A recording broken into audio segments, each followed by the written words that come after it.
నమస్తే పాడి పంటలు కార్యక్రమానికి స్వాగతం. పంట ఔషధ మొక్కగా ఈ పంటకు విశిష్ట ప్రాధాన్యత ఉంది. చల్లని వాతావరణంలో అధిక దిగుబడినిచ్చే పంట ఇది. తెలుగు రాష్ట్రాల్లో దాదాపు 30,000 ఎకరాల్లో కుసుమ సాగుతోంది. అయితే ఈ పంటకు ఆదాయం తక్కువ ఉండటం, మొక్కకు ముళ్ళు అధికంగా ఉండటం, పంట కోతకు కూలీలు రాకపోవడం వల్ల క్రమేసి దీని సాగు విస్తీర్ణం తగ్గిపోతోంది. అయితే ఇటీవల కాలంలో కుసుమ నూనెకు బాగా గిరాకీ పెరిగింది. కుసుమ పూతకు కూడా మార్కెట్లో డిమాండ్ ఏర్పడింది. దీనికి తోడు ముళ్ళు లేని రకాలు కూడా ఇప్పుడు అందుబాటులోకి వచ్చాయి. ఇదే క్రమంలో కేంద్ర ప్రభుత్వం తాజాగా ఈ పంట క్వింటాలకు 600 పెంచడంతో దీని ధర 5,940గా ఉంది. మరి రైతుకు లాభదాయకంగా మారి కుసుమను రబీ పంటగా సాగు చేసే విధానం ఏంటో ఇప్పుడు చూద్దాం.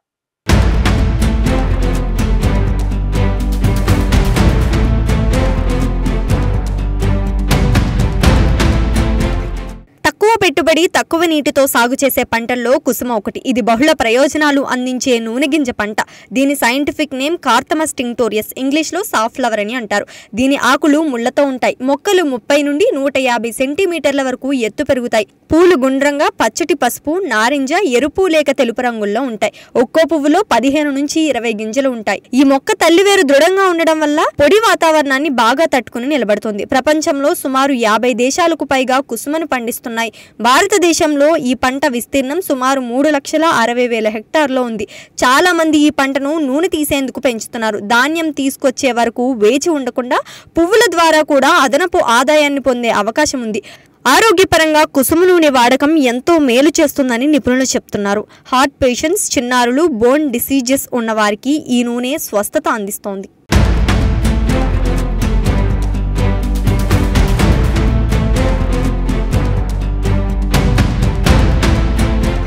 కుసుమను సాగు మొదలు పెట్టేందుకు సెప్టెంబర్ మొదటి పక్షం నుంచి అక్టోబర్ వరకు అనుకూలమైన సమయం. ఆలస్యమైనప్పుడు నవంబర్ 15 వరకు విత్తుకోవచ్చు. సాగు చేసిన రకాన్ని బట్టి కుసుమ పంట కాలం 120 నుంచి 135 రోజుల వరకు ఉంటుంది. గతంలో ఎకరాకు 3-4 క్వింటాల దిగుబడి రావటం కష్టంగా ఉండేది. కానీ ప్రస్తుతం అభివృద్ధి చెందిన రకాలతో ఎకరాకు 6 నుండి 10 క్వింటాల దిగుబడి వచ్చే అవకాశం ఉంది. TSF1, నారి 6, నారి NH1, PBNS12, DSH 185, SSF 708 వంటివి కుసుమలో అధిక దిగుబడినిచ్చే రకాలు.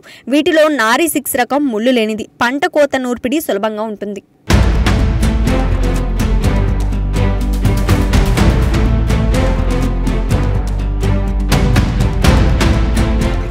కుసుమ పువ్వుల నుండి సేకరించే పూరెక్కల నుండి తీసిన రంగును ఆహార పదార్థాల్లో, వస్త్రాల తయారీలో వాడుతున్నారు. ఇప్పుడు టీ తయారీలోనూ వినియోగిస్తున్నారు. అందువల్ల పూరెక్కలను సేకరించి మార్కెట్ చేస్తే రైతుకు అదనపు రాబడి లభిస్తోంది. కిలో పూరెక్కలకు 800 నుంచి 1000 రూపాయల వరకు ధర లభిస్తోంది. ఎకరాకు 30 కిలోల వరకు పూరెక్కలను సేకరించి అదనపు రాబడి పొందే వీలుంది. కుసుమ నూనె వాడకం పెరగడంతో వివిధ కంపెనీలు పొలాల వద్దే పంటను కొనుగోలు చేసేందుకు ఆసక్తి చూపుతున్నాయి.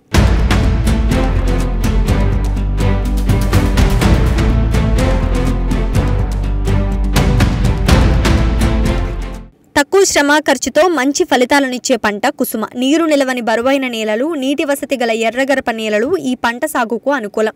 ఈ పంటలో ఆదాయం పెంచుకునేందుకు వేరుశనగ, అపరాల పంటలను అంతర పంటలాలుగా సాగు చేసుకోవచ్చు. అయితే ఈ పంటకు ఆకుమచ్చ తెగుళ్లు, పెనుబంక పురుగు సమస్య ఎక్కువగా ఉంటుంది.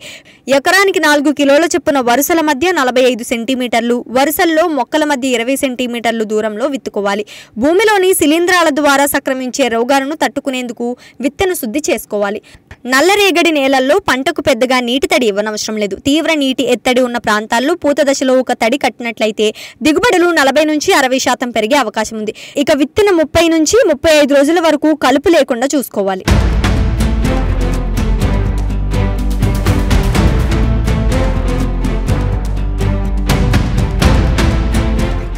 చూసారు కదా కుసుమ సాగు ఎంత ఆశాజనకంగా ఉందో. ప్రస్తుత పరిస్థితుల్లో ఒక రకంగా నిర్లక్ష్యానికి గురైన పంట ఇది. ఆదాయం తక్కువగా ఉన్నా పూతను సేకరించడం ద్వారా అంతర పంటల ద్వారా నికర లాభం పొందే అవకాశం ఉంది. కుసుమ వంటి నూనె గింజల పంట సాగుకు ప్రభుత్వం కూడా తగిన ప్రోత్సాహాలు అందిస్తే రైతులు ఈ సాగు వైపు మళ్లే అవకాశం ఉంది. ఇదండి ఇవాల్టి పాడి పంటల కార్యక్రమం. మరిన్ని ఆసక్తికరమైన కథనాలతో మళ్ళీ కలుద్దాం. అంతవరకు చూస్తూనే ఉండండి మెగా 9 టీవీ.